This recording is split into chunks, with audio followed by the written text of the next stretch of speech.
afternoon, Minecrafters, and got something going on there. My name is Kimberly Quinn, and I'm really kind of excited today to have a chat with you that's sort of related to the last one I just did on making assumptions to make, hopefully, in this year, this is our year, right? It's all we got. It's this minute right now. Our life minutes are right now. Is to, just like the last one, trying not to take things as personally, because it rolls into this one, which is trying our best not to make so many assumptions, because which really goes against what the brain wants to do, which makes it a little bit of an uphill push. You know what I mean? So my inspiration today is coming from Don Miguel Ruiz, who is the author of The Four Agreements. And I actually used that book for my Minecraft class for ages. And the only reason I shifted out of it is because, you change things up. But it's not because it isn't great. It's really, really good. My favorite one is probably Don't Take Things Personally.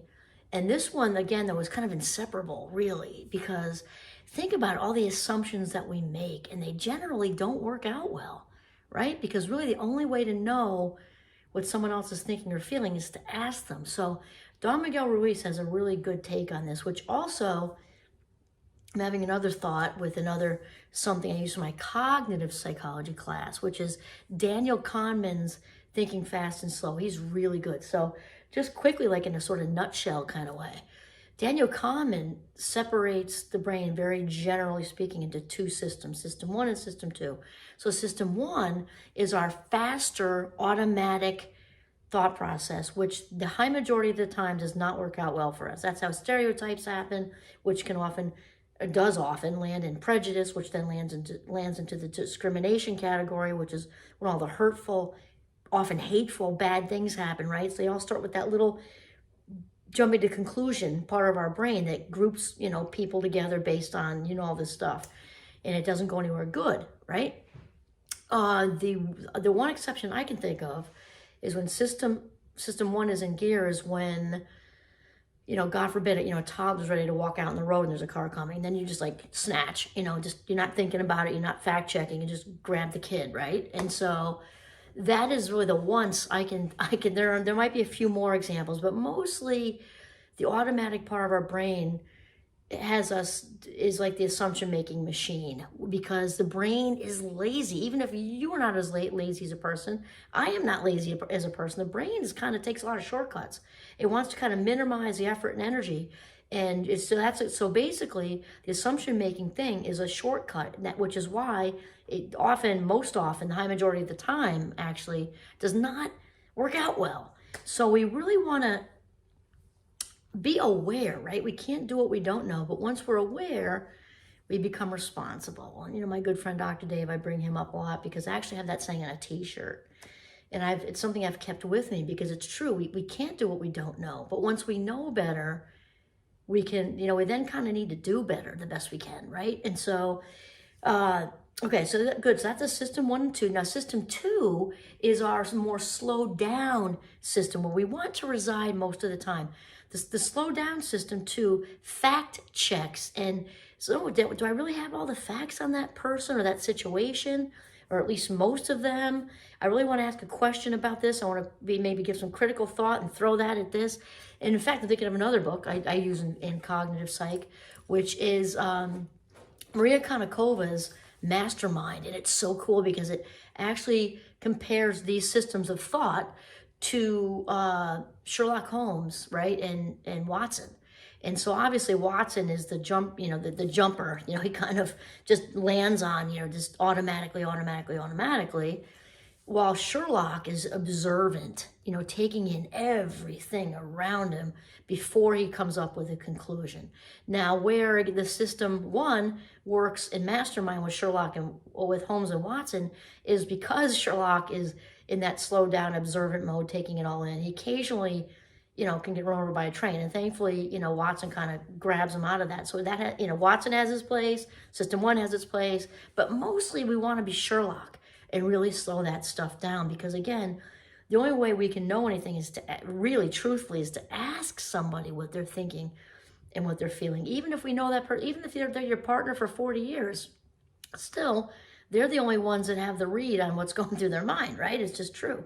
And so when we think about this, all the unnecessary drama it causes, just like when we're talking about taking things personally, it causes so much drama. And you put the two together, right?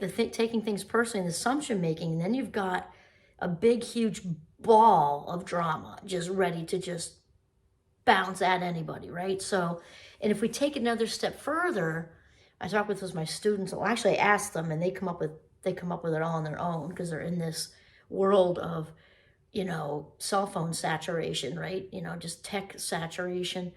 And already it's difficult enough when we're in the midst, we're right with somebody and they're verbally they're in person, they're verbally saying whatever, and we're making assumptions. That already doesn't go well.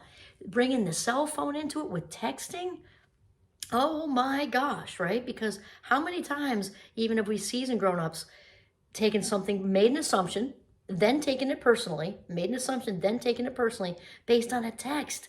So an exclamation point, they must be really pissed, right? Or a ... means, I don't know, they're confused or they don't like me anymore. I don't know. Or if they don't answer the text, if somebody doesn't answer a text, and my students laugh at this, especially if they just started dating somebody. This is usually the example I use. And it's right away, they go straight to, he doesn't like me anymore, she doesn't like me anymore, they don't like me anymore. It must be that they want to break up with me, they don't want to, whatever. And it can't be that their phone is dead, they're at the dentist, their mother came to visit them and they went shopping and they're getting some groceries. It can't be any of that. It has to be, I don't like you anymore and I want to break up. And I think the seasoned adult version of that, which can be that too, I guess, but we just interpret this black and white, print as knowing somebody's feelings, which usually goes someplace negative because we are predisposed very primitively or primally to think negatively anyway. That's a conversation for another time. So we tend to jump straight to that and think of all the unnecessary drama leads to unnecessary suffering.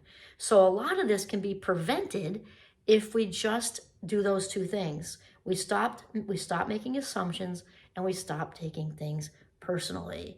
And one last thing is also with verbally, right? But with the text stuff, we take it a step further with my students because since we're misinterpreting most of what we're reading in text, we are, and at least even if it's this much, you get an exclamation point thing. Never mind all the emojis and what they might mean, right? So we're missing. So if we are basing how we respond or how we react, or it's more of a reaction. Reacting is fast, system 1, and respond is slow, right? We want to be we want to be in system 2 and responding slowly. Most of the time, we are in system 1 and reacting like knee-jerk, like go. So somebody sends us a text, we proceed to be snarky. We're not sure about what they meant. So then we react based on an interpretation that has that much truth in it since we don't really know.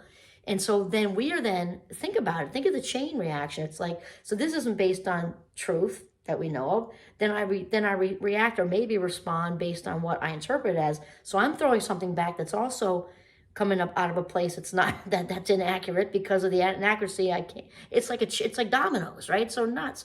So all that said, this year in 2023, this is our year, the only one we've got at this minute, right? I'm